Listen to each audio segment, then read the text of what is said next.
ഇപ്പൊ കാണുമ്പോ പോലീസിനെ പോലെ ഉണ്ട്. ആണോ? അല്ലെങ്കിൽ ചിറ്റപ്പനെ കാണുമ്പോ എല്ലാവർക്കും പേടിയില്ല മക്കളെ. ചിലർക്ക് വിചാരിച്ച ചിറ്റപ്പൻ പോലീസ് എന്നാണ്.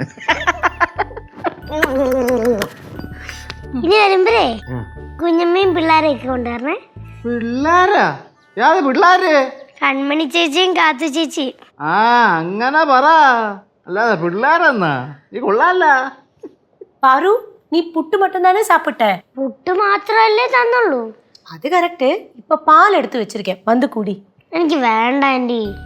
മക്കളെ അങ്ങനെ പറയില്ല, പോയി പാൽ വിടുപ്പോ. ഞാൻ പിന്നെ കുടിക്കാം. அப்படி சொல்லாத, வந்து குடிப்பா. എനിക്ക് വേണ്ട. അതെന്ത് വേണ്ടാത്തത്? ഞാൻ ഇപ്പൊ വലിയ കൊച്ചായി. ആഹാ എടി, നീ ഇപ്പൊ വളരുന്ന പ്രായമാണ്. നീ ഇപ്പോഴാണ് പാല് കുടിക്കേണ്ടത്. പോയി കുടി. പാല് പാലെന്ന് പറഞ്ഞ് എന്നെ വെറുപ്പിക്കല്ലേ. ഓഹോ, ഇപ്പൊ പാല് കൊണ്ടുണ്ടാക്കുന്ന ഐസ്ക്രീം നിനക്ക് ഇഷ്ടമാണോ? ആർക്കാ ചിറ്റപ്പ ഐസ്ക്രീം ഇഷ്ടമല്ലാത്ത? അടി പൊളി, ഒരു ഐസ്ക്രീം കൊതിച്ച്. கேசு, நீ தானே பசிக்குது சொன்ன. புட்டு, கடலைக்கறி, பப்படம் எல்லாமே ரெடி. சாப்பிடுப்பா. എനിക്ക് വേണ്ട. என்னது வேண்டாமா? വേണ്ടാന്ന്. വേണ്ടാന്നാ?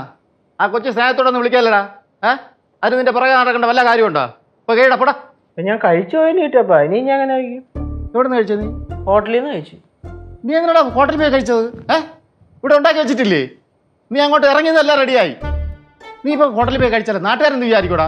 മോശം വിചാരിക്കുമല്ലോ നമ്മളെ കുടുംബത്തിനെ കുറിച്ച്. ഇല്ല, വീട്ടിൽ ഫുഡ് റെഡി ആയില്ലെന്ന് വിചാരിക്കും. അതിനെ ചോദിച്ചത്, അത് മോശമല്ലേന്ന്. എന്തൊരു മോശം എന്ന് വെച്ചിട്ടപ്പ ഞാൻ പോയി ദോശ കഴിച്ച് വട കഴിച്ച് ഓംപ്ലേറ്റ് ഉണ്ടായിരുന്നു. വയറ് നിറച്ച് കഴിച്ചിട്ട് ഞാൻ വന്ന്. അത്ര തന്നെ.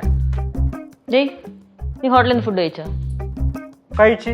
ചേട്ടന് സമയത്തിന് ഫുഡ് കിട്ടാത്തോണ്ട് ചേട്ടൻ ആ ദേഷ്യത്തിൽ ചെയ്തതാ. എന്താ കേശു, ഇത്ര ഷോ നല്ലതല്ലേ? ഒരുമാതിരി പഴയ ആൾക്കാരെ പോലെ. അമ്മ പറഞ്ഞ് ഞാൻ കേട്ടിട്ടുണ്ട്, നമ്മുടെ അവിടെ ഒരു അപ്പൂപ്പനുണ്ടായിരുന്നു. പണ്ടത്തെ ജമിനിയാണ്. ஜெமினி படம் தானே? അയ്യോ ചേച്ചി, തെറ്റിപ്പോയത്. ജെമിനി അല്ല, ജെന്മി. ഓക്കെ. അപ്പൂപ്പനാണെങ്കിൽ കൃത്യം 12:30 തന്നെ ചോറും കറിയും റെഡി ആയിരിക്കണം. ഒരു ദിവസം അപ്പൂപ്പൻ വീട്ടിൽ വന്നിട്ട് ചോദിച്ച് ചോറും കറിയും റെഡിയാണോ എന്ന്. അപ്പൊ അമ്മൂമ്മ പറഞ്ഞ് ഇല്ല, ഒരു 5 മിനിറ്റ് വെയിറ്റ് ചെയ്യണം, മീൻ കറി തിളയ്ക്കാനുണ്ടെന്ന്. അപ്പൊ അങ്ങേര് വന്നിട്ട് മീൻ കറി തിളയ്ക്കാനുണ്ടോ എന്ന് ചിരിച്ചോണ്ട് ചോദിച്ചിട്ട് ഈ കറി എടുത്ത് പുറത്തറിഞ്ഞ്. ആ ഇത് നമ്മുടെ അച്ഛനും ചെയ്തിട്ടുണ്ടല്ലോ ഇല്ലേ?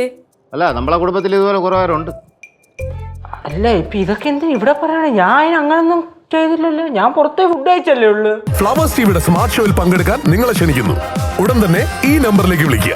7593829838. ഫ്ലവേഴ്സ് സ്മാർട്ട് ഷോ ഉടൻ വരുന്നു ഫ്ലവേഴ്സ്. അങ്ങനെ ചെയ്തു നോക്ക്. നിന്നെ കഴിഞ്ഞാൽ പറ്റുമല്ലോ. എടാ, നിനക്കൊക്കെ ഉണ്ടല്ലോ കറക്റ്റ് സമയത്ത് ആഹാരം തരുന്നതിന്റെ കുഴപ്പമാണ്. ഇതത്ര നല്ല ശീലമൊന്നും അല്ല കേട്ടാ. കുറച്ചൊക്കെ അഡ്ജസ്റ്റ് ചെയ്യാൻ പഠിക്ക്. ഞാൻ ഇപ്പൊ ആരേലും എന്തേലും പറയാൻ വന്നാ മിണ്ടാതെ പുറത്തുപോയി ഫുഡ് വെച്ചിട്ട് ഞാൻ വന്നില്ലേ? നീ എന്തെങ്കിലും പറഞ്ഞു നോക്ക്, അപ്പ അറിയാം. ഇപ്പോഴേ അഹങ്കാരം ഇങ്ങനെ, കുറച്ചുകൂടെ കഴിഞ്ഞാലേ ഇവ പൊടി പൊടിക്കുമല്ലോ. എന്റെ തലയിൽ എല്ലാരും കൂടെ കേറാൻ വരരുത്. എന്റെ കയ്യിൽ നിന്ന് പോവും. എനിക്ക് ദേഷ്യം വരും. അത്രയും ദേഷ്യം കൊള്ളില്ലല്ലോ. കൊച്ചാ, നീ എണീറ്റ് പോട്. എന്തടാ അവള് പറഞ്ഞത് ശരിയല്ലേ? മോനെ, നീ കുറച്ച് ദേഷ്യം കുറയ്ക്ക് കേട്ടാ. ഞാൻ ഇനി ഇവിടെ നിന്ന് ശരിയാവൂല. ഞാൻ എടാ നില്ല്. നീ എവിടെ പോണത്? രാവിലെ നിന്റെ ഇഷ്ടം അനുസരിച്ച് നീ അവിടെ വെളിയിൽ പോയി ആഹാരം കഴിച്ചു. അതിനെക്കുറിച്ച് ആരെങ്കിലും എന്തെങ്കിലും ചോദിച്ചു കഴിഞ്ഞാൽ അവിടെ വീട് വിട്ടു പോവോ? നീ എന്താ നിന്റെ അച്ഛനെ പഠിക്കണാടാ?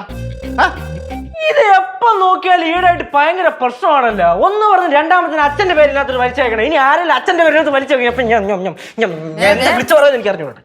സൂക്ഷിച്ച് സംസാരിച്ചില്ലെങ്കിൽ ഉണ്ടല്ലോ കരനടിച്ച് പൊളിക്കും ഞാൻ. നോക്കിക്കോ. ചേച്ചി പറഞ്ഞതുപോലെ ചെയ്യും. ചേട്ടൻ 100-നപ്പുറം അടി ഇട്ടിട്ടുണ്ട്. ഞാൻ എന്താ ഇവിടുത്തെ ചെണ്ടേ? അതെ, നീ ചെണ്ട തന്നെയാണ്. നിന്റെ കയ്യിരിപ്പിന്റെ അല്ലേ? അല്ലേ? എന്റെ കയ്യിലിരിപ്പിണ്ട്. ആ, എന്റെ കയ്യിലിരിപ്പിണ്ട്. എന്റെ കയ്യിലിരിപ്പിണ്ട്. ചേച്ചി വാങ്ങട്ടെ, കുറെ നേരമായ. നീ എന്താ നെളിയണത്? എന്തിനാ ബജറ്റ് അവിടെ നേരിട്ടൊന്നും പോണ്ടേ? അവിടെ പണിയും 150. ഇങ്ങനാണെങ്കിൽ ചേട്ടന് ഡബിൾ സെഞ്ചറി കഴുകി. പറഞ്ഞ് ഞാൻ മര്യാദക്ക് സംസാരിക്കണം.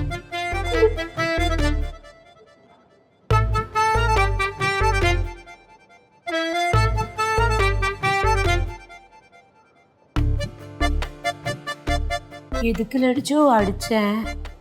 ഇവിടെ നടന്നൊന്നും കണ്ടില്ലേ? എന്നാലും അടിക്ക കൂടാതെ ലച്ചു. ഇല്ല, ഞാൻ ഉമ്മ ഒക്കെ വന്ന പിന്നെ അവനെ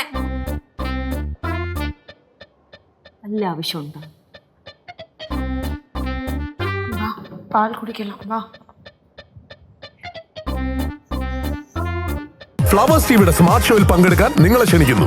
ഉടൻ തന്നെ ഈ നമ്പറിലേക്ക് വിളിക്കുക. 7593829838. ഫ്ലവേഴ്സ് സ്മാർട്ട് ഷോ ഉടൻ വരുന്നു ഫ്ലവേഴ്സ്.